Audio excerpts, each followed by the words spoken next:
Hello friends, your most welcome my YouTube channel English with ग्रामीण पाठशाला। सभी का कमेंट आ रहा था कि ग्रामर के बारे में आप वीडियो बनाइए कि ग्रामर क्या है, पुराने ज़माने में ग्रामर को क्या कहा जाता था और लिंग्विस्टिक में ग्रामर क्या है। तो इसके लिए लेकर हम एक नया वीडियो आए हैं अभी। तो हम देखते हैं इस बुक्स के माध्यम से, जो भी बुक का पिक्चर मैं ले लिया हूँ और उसी के माध्यम से समझाऊँगा। तो पहले का इसका हम बैकग्राउंड अभी देख लेते हैं कि वी में से, ये बैकग्राउंड है तो इसके अंदर देखेंगे, ठीक है। वी में से at the outside itself that it is very difficult to precisely define the term grammar. हम ऐसा कह सकते हैं कि बहुत पुराने समय से ग्रामर को डिफ़ाइन करना बहुत मुश्किल है। इट इज़ डिफ़िकल्ट टू से, यह बहुत कठिन है कि विच कम एर्लियर, मतलब कौन सबसे पहले आया है, लैंग्वेज आया कि ग्रामर आया, ठीक है। सबसे पहले कौन आया, लैंग्वेज या ग्रामर, ठीक। But common sense leads one to conclude that, मतलब एक कौन आया, लैंग्वेज आया, भाषा आया कि ग्रामर आया, लेकिन ये नहीं पता चलता। पर कॉमन सेंस क्या कहता है कि कंक्लूड, निष्कर्ष करता है कि who try to study language must have arrived at some sort of grammar of language. मतलब कि भाषा के ग्रामर बहुत थोड़े समय के लिए आया, ठीक है।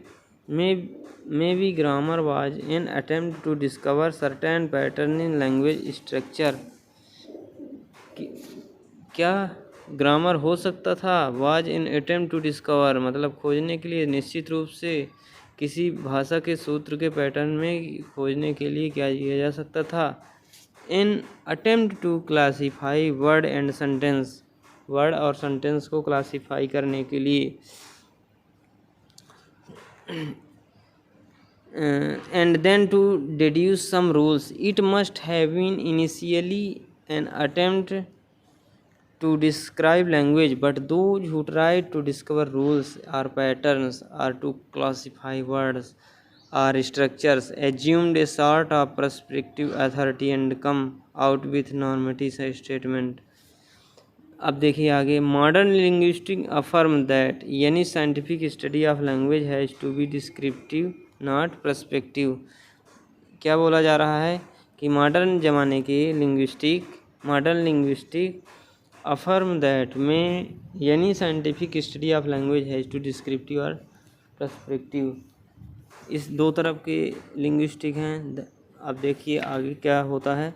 The question is to what grammar is, मतलब कि इस तरह कोई पुरानी बातें जानने के बाद मन में ये प्रश्न उठता है कि as to what grammar is continue to remain unanswered.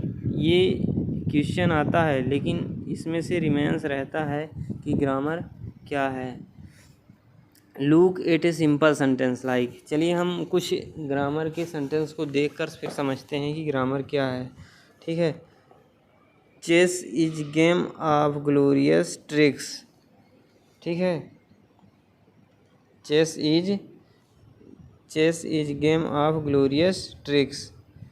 The moment somebody say game glorious trick of is chess, we happen to remark that it is an ungrammatical or nonsensical sentence।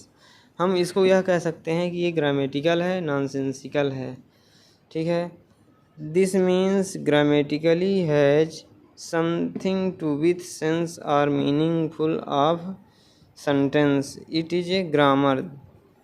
क्या कहते हैं कि जिसमें इसका मतलब ये होता है कि ग्रामेटिकल सेंटेंस में उसका क्या होता है कि सेंस होता है, मीनिंग होता है, तो वही सेंटेंस है, ठीक है।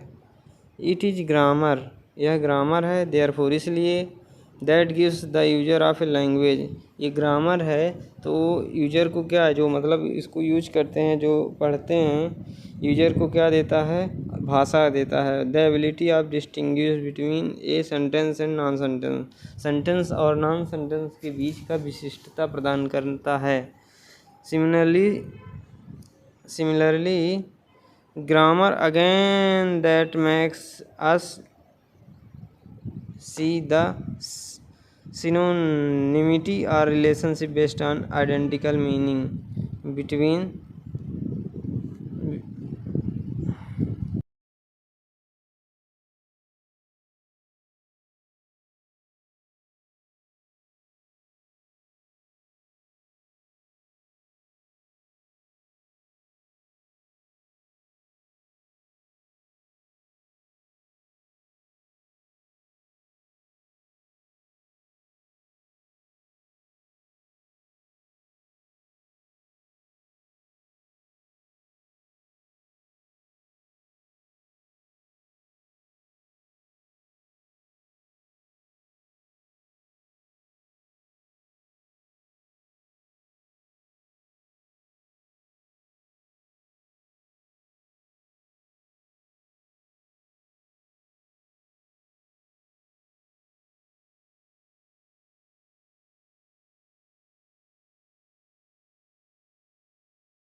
रूल होता है जो कि इसको कोई भी बोलता है समझता है तो इसको एक्सेप्ट के रूप राइट करता है एक्सेप्ट के रूप में। ग्रामर इज सैड, ग्रामर क्या कहता है टू ऑपरेट, उसको ऑपरेट करने के लिए फोनोलॉजी और सेमेंटिक्स के बीच में ऑपरेट करने के लिए ग्रामर कहता है फोनोलॉजी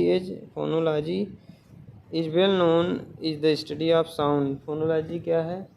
फोनोलॉजी में जाना जाता है स्टडी ऑफ साउंड, जैसे किसी का साउंड कैसे निकलता है।